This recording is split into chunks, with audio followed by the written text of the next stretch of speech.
भाई पूछ रहे हैं الأخ يسأل حضرت للحج مفردا ومكثت بمكة 15 يوما، هل يجوز عمل عمرة أم لا؟ أنت ما دمت مفرد ما حق ولا استقام أن تعمل عمرة، ما دمت أنت الآن مشغول بإحرام الحج، فعلق إحرامك إلى يوم تروية وتذهب مكة، تذهب منى ثم تذهب إلى عرفات ثم مزدلفة ثم منى وتذبح. ما الذبح ليس عليك، ترمي الجمرة وتحلق وتتحلل، لا تتحلل قبل هذا.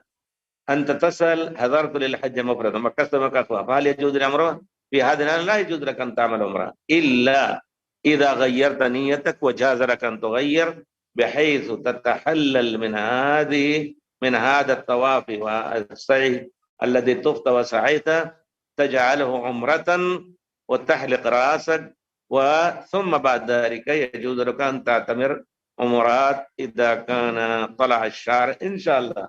فهمت إن شاء الله؟ واضح جدا يا أخي.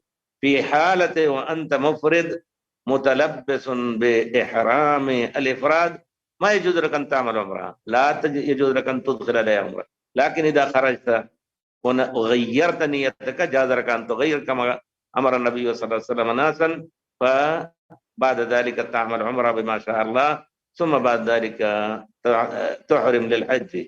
إذا كنت غير مستطيع من إصدار سك الأضحية يجوز الصوم، ما عليك الصوم إذا كنت مستمر على أداء الحج مفردا.